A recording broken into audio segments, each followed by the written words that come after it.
വന്നേ? ഏത് പാട്ടാ? ഇതല്ലേ പറഞ്ഞത്? ഇതാ ടീച്ചർ ഇന്നലെ ഇട്ട് തന്നേക്കുന്നേ. ഇത് പോയി കാണാപ്പാടം പഠിച്ചിട്ട് വാ. പരീക്ഷയ്ക്ക് വരുന്നതാണെന്ന് അവര് പറഞ്ഞേക്കുന്നത്. അതുകൊണ്ട് പഠിച്ചിട്ട് വരണം കേട്ടോ. 5 മിനിറ്റ് കൊണ്ട് പഠിച്ചെന്നുകൊണ്ട് നീ ദൈവത്തെ ഓർത്ത് ഇങ്ങോട്ട് വന്നേക്കരുത്. പഠിച്ചിട്ട് പതിയെ വന്നാൽ മതി. ഇപ്പൊ ഇവിടെ നീ വന്നിട്ട് അത്യാവശ്യമായിട്ട് ഒരു കാര്യവും ഇല്ല. മൊത്തം പഠിച്ചിട്ട് വാ കേട്ടോ. 5 മിനിറ്റ് കൊണ്ട് വരും. അമ്മച്ചി എന്നെ വിളിച്ചോന്ന് ചോദിച്ചോട്ടെ. അതാ സാധനം. എന്നാ ചെയ്യാൻ?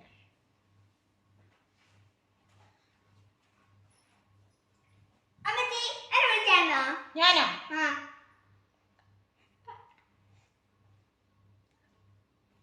ഞാൻ വിളിച്ചിട്ടൊന്നുമില്ല. നീ സ്വപ്നം കണ്ടോണ്ട് ഇരുന്നപ്പോ തന്നെ വിളിച്ചെന്നുള്ളതാ. എന്നാ കാര്യം? അതിന്റെ അവിടുന്ന് ആലോചിക്കത്തില്ലായിരുന്നു. ഇവിടെ വന്നാലും നിനക്ക് ആലോചിക്കത്തില്ല. എനിക്കറിയാം എന്നതേലും മുട്ടനായും പറഞ്ഞിട്ട് വരും എനിക്കറിയാം. അതുകൊണ്ട് തന്നെ ഞാൻ പറഞ്ഞത് പഠിച്ചിട്ടേ ഇങ്ങോട്ട് വരാളാം. നിന്റെ എനിക്കറിയാം. എന്നതാ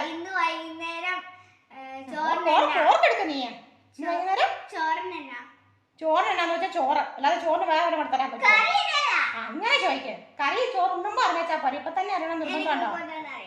ഇപ്പൊ അറിയാണെങ്കിൽ പറയുന്നത് പോയി പഠിച്ചിട്ട് ഓടിയായിരുന്നു. നീ നോക്കിയതാ? ഒരു പ്രാവശ്യം നോക്കിയപ്പോ തന്നെ എന്തിന്റെ മോളാ? മനസ്സിലേക്ക് അറിയാം അങ്ങോട്ട്. എന്നൊന്ന് പറഞ്ഞേ കേക്കട്ടെ. മണ്ണ് തപ്പ് പോയിരുന്നുണ്ട്. പോയി പഠിക്കണേ വേണ്ട.